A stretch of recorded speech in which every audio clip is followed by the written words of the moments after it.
Tudo da Canção Nova em um só lugar. Canção Nova Play. O Senhor esteja convosco. Proclamação do Santo Evangelho de nosso Senhor Jesus Cristo, segundo São Lucas. Naquele tempo, quando acabou de falar ao povo que o escutava, Jesus entrou em Cafarnaum. Havia lá um oficial romano que tinha um empregado a quem estimava muito e que estava doente à beira da morte. O oficial ouviu falar de Jesus e enviou alguns anciãos dos judeus para pedirem que Jesus viesse salvar seu empregado. Chegando onde Jesus estava, pediram-lhe com insistência: o oficial merece que lhe faças este favor, porque ele estima o nosso povo. Ele até nos construiu uma sinagoga. Então, Jesus pôs-se a caminho com eles. Porém, quando já estava perto da casa, o oficial mandou alguns amigos dizerem a Jesus: Senhor, não te incomodes, pois não sou digno de que entres em minha casa. Nem mesmo me achei digno de ir pessoalmente ao teu encontro, mas ordena com a tua palavra e o meu empregado ficará curado. Eu também estou debaixo de autoridade, mas tenho soldados que obedecem às minhas ordens. Se ordeno a um, vai, ele vai, e a outro, vem, ele vem. E ao meu empregado, faze isto, e ele o faz. Ouvindo isso, Jesus ficou admirado. Virou-se para a multidão que o seguia e disse: Eu vos declaro que nem mesmo em Israel encontrei tamanha fé. Os mensageiros voltaram para a casa do oficial e encontraram o empregado em perfeita saúde. Palavra da salvação.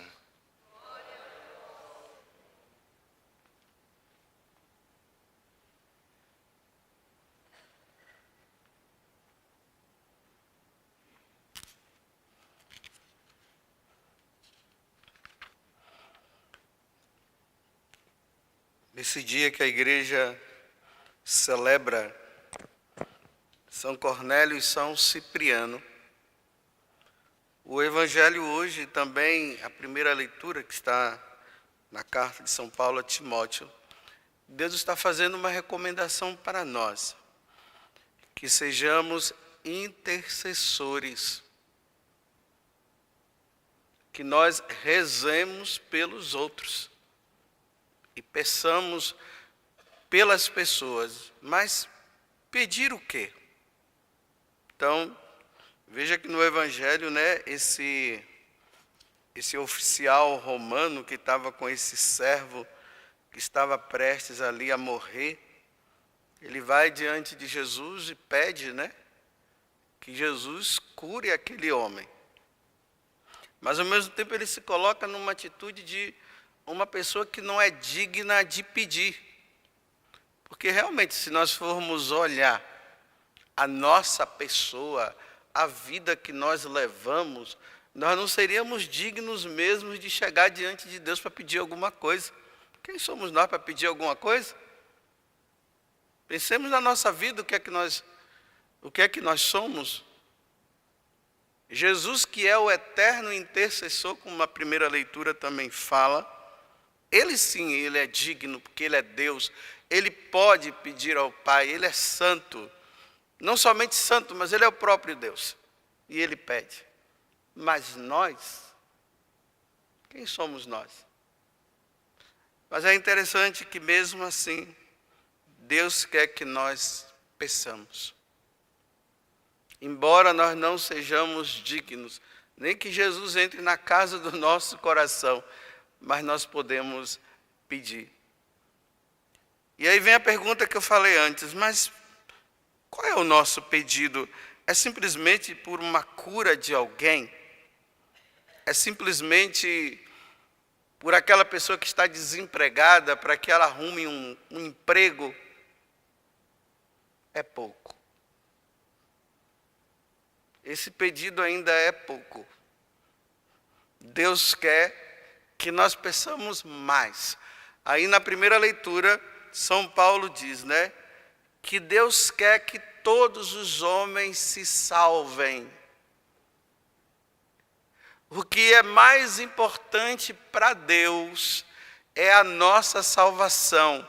É a salvação sua, é a minha salvação, é a salvação dos seus, é a salvação do seu vizinho, é a salvação daqueles que exercem autoridades, como na primeira leitura também está falando, que nós precisamos rezar pelas autoridades civis, pelas autoridades religiosas. É preciso pedir porque todos precisam chegar à salvação. E também por aqueles que ainda não chegaram ao conhecimento da verdade. Se aqueles que chegaram ao conhecimento da verdade, aí nós podemos dizer que somos nós. Nós chegamos ao conhecimento da verdade. Nós somos batizados. Nós pertencemos a uma igreja. E nessa igreja nós esperamos ansiosamente a vinda de Jesus. E ao mesmo tempo esperamos também que Ele nos leve para a eternidade. Nós conhecemos a verdade. Nós sabemos o que é o pecado e a causa do pecado, o que o pecado causa na alma de uma pessoa, o pecado que nos leva à condenação eterna. Isso nós sabemos. Mas, meus irmãos, nesse mundo de Deus, tem pessoas que ainda não chegou ao conhecimento da verdade. E tem aqueles que chegaram ao conhecimento da verdade e estão agora andando para o caminho da mentira e estão abandonando a verdade. Quantas pessoas na igreja que abandonaram a verdade e não querem nem saber mais de Deus? E outras que dentro da igreja, apesar de estar nela, semeia a mentira, para que aqueles que estão na verdade abandonem a verdade e comecem a caminhar pelo lado, se enveredando pela mentira. Achei interessante, esse dia uma pessoa, um seminarista, ele estava me contando que lá onde ele estuda filosofia, chegou uma moça, né? E essa moça foi estudar junto com eles, e a menina chegou assim, com aquele ar de piedade tão grande, com aquelas correntes de Nossa Senhora, da verdadeira devoção a Nossa Senhora, Santíssima Virgem, com aquelas saias grandes, com uma piedade tão grande. Passado alguns meses, a menina não vai mais na missa, não quer mais saber de Deus. Vive uma vida assim, errada. Tinha o conhecimento da verdade, ainda que não fosse tão profunda no conhecimento da verdade. Mas hoje não quer saber mais da verdade. Ela baseia agora a vida dela no conhecimento humano desse ou daquele filósofo, não mais de Jesus Cristo. Passou a não acreditar mais em Jesus e agora acreditou nesse e naquele conhecimento que aquele filósofo pagão trouxe. Então, a vida dela está baseada agora nisso. Vocês estão vendo que na igreja e nesse mundo existe aqueles que ainda não conheceu a verdade, não conheceu mesmo. Não tiveram a oportunidade. Ou melhor, tiveram oportunidade, mas não se abriram a essas oportunidades. Quantos que na família, né, os pais não introduziram esses filhos na vida cristã. Não receberam o batismo porque os pais não levaram, porque os pais não acreditam na Igreja Católica, não acreditam nos ensinamentos, não tiveram oportunidade. E por incrível que pareça, aqui no Brasil, tem pessoas adultas com 30, com 40 anos que ainda não foi batizada, não conheceu a verdade, embora a verdade esteja batendo na porta todo dia. Mas existe também aqueles que estão dentro da igreja, estão se perdendo, estão se enveredando. Eu não vou nem dizer em outras verdades, porque verdade só existe uma. A verdade é nosso Senhor, a verdade é Cristo, Senhor. A verdade está em Deus, a verdade está na igreja. E estão caminhando na mentira, estão partindo para o lado da mentira. E o que é que nós, que encontramos a verdade, e graças a Deus nós estamos perseverando, será que nós estamos fazendo aquilo que Paulo está dizendo a Timóteo, que é preciso erguer os braços e suplicar a Deus que essas pessoas não se percam, não venham a perder a salvação dada por Jesus Cristo quando Ele morre na cruz e pede ao Pai: Pai, perdoa-lhes porque não sabem o que fazem. O que é que nós estamos fazendo em relação a isso? Talvez nada. Às vezes a gente encontra os católicos rezando por bobagens, por pouca coisa. A mãe que deveria estar com os joelhos dobrados pedindo pela salvação dos seus filhos e pela perseverança dos seus filhos e seus pais também. E os filhos que deveriam estar pedindo pela salvação dos seus pais. Porque a nossa vida, ela é curta. Adianta a gente ter um bom emprego, ter uma boa faculdade e depois se perder? Olha o caso dessa menina que eu acabei de contar. Eu não estou dizendo que não é para rezar, para a pessoa ter uma boa faculdade, um bom estudo, um bom trabalho. Eu estou dizendo é que nós pedimos mais por isso do que pela necessidade maior, que é pela salvação dos nossos. Você alguma vez já pediu pela salvação do seu pároco? Do padre lá da sua paróquia? Ou você acha que nós padres não precisamos de salvação? Ou você acha que não tem padres que poderão se perder e ir para o inferno também? Acreditem, tem padres no inferno. E é uma verdade.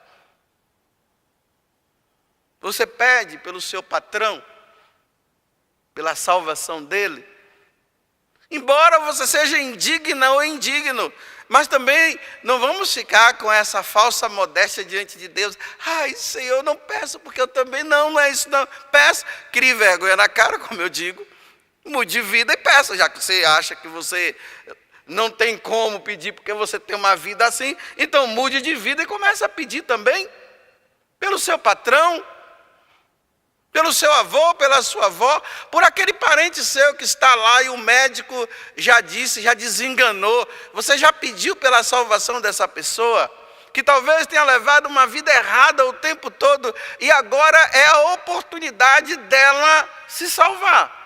Ainda, nesses últimos momentos da vida dela, que ainda resta. E talvez você esteja pedindo pela cura dela, e Jesus está dizendo: por que você não pede pela salvação dela? Vai lá e fala para essa pessoa se ela não quer um padre para ela se confessar, para ela receber a unção dos enfermos. Nesses últimos momentos da vida dela,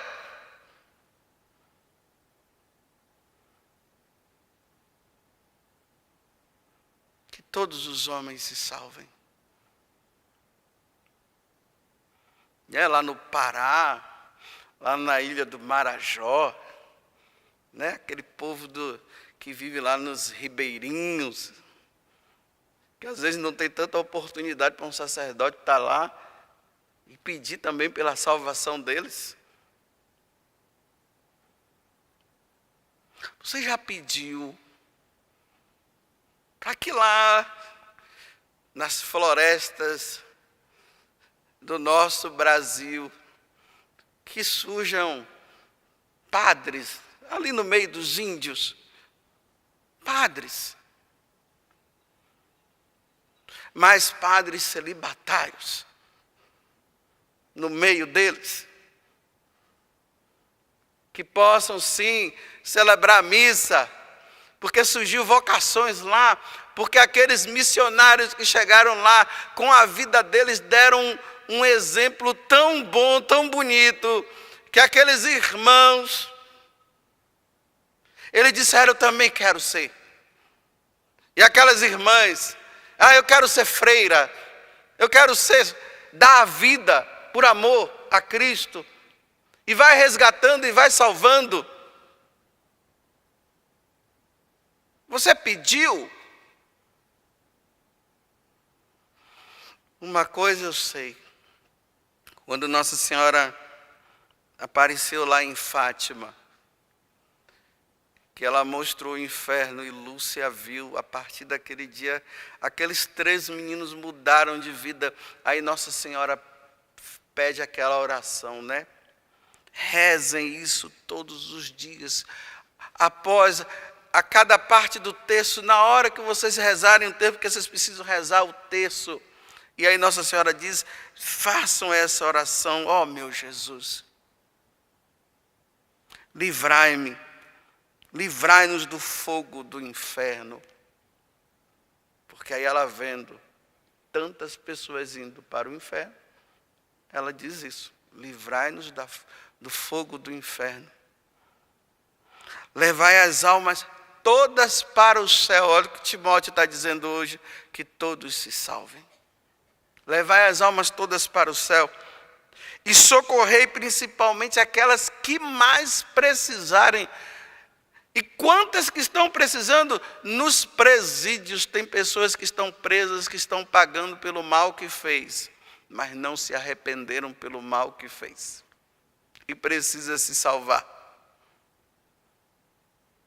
Aquelas mulheres que, quando a gente passa aí de carro na Dutra, nós vemos aquelas mulheres fazendo assim com o dedinho, e toda arrumadinha, para entrar dentro de um caminhão daquele, que não conheceu a verdade, e o caminhoneiro que não conheceu a verdade também, que para o seu carro e leva aquela mulher e já sabe um lugar e vão lá, e um se entregando a outro,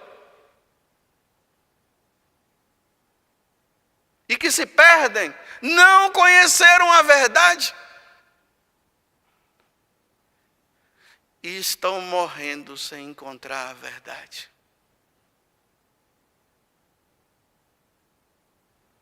E para onde estão indo, meus irmãos? Se não encontrou a verdade, se não quis saber da verdade, se tiveram a oportunidade da verdade,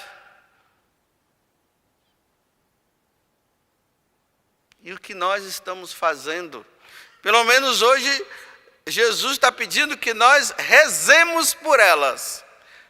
E que surjam pessoas que tenham a verdadeira coragem de se dirigir a essas pessoas.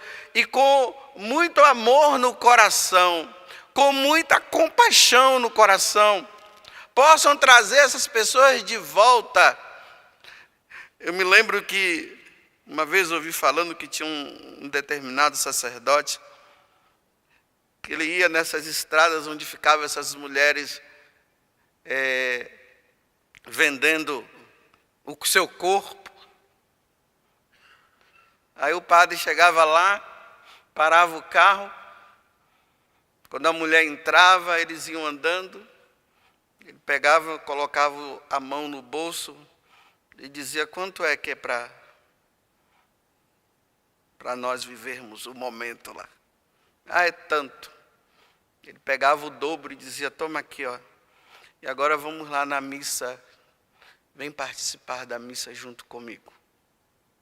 E ali era a oportunidade para que a pessoa pudesse mudar de vida.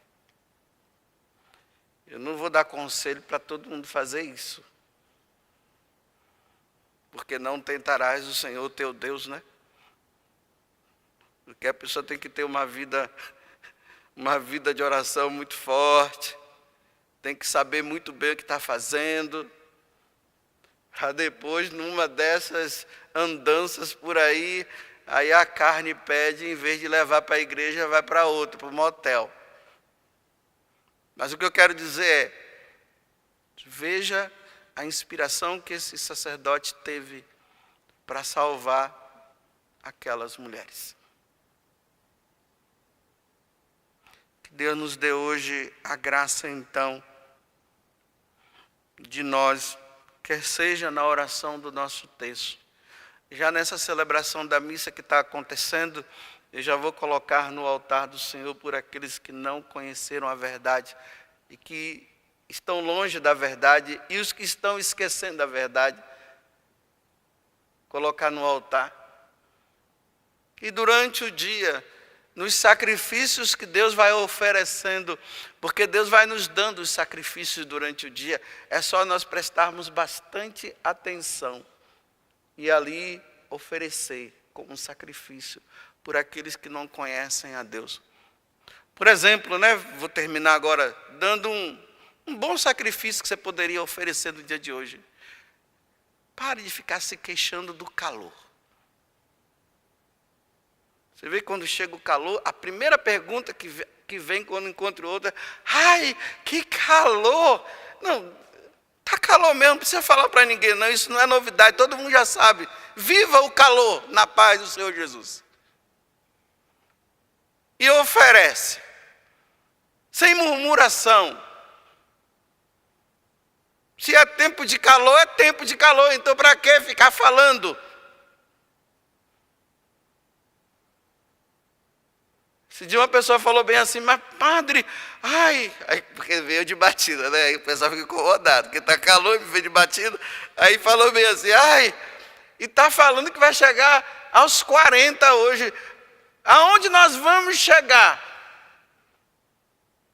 Eu disse, está calor, Deus, o que pode fazer? Vamos em paz. Aí depois eu fui lá para o confessionário, fiquei pensando, eu deveria ter dito assim, nessas murmurações todas, nós vamos chegar, eu sei aonde. Eu sei onde nós vamos chegar. Tudo da Canção Nova em um só lugar. Canção Nova Play.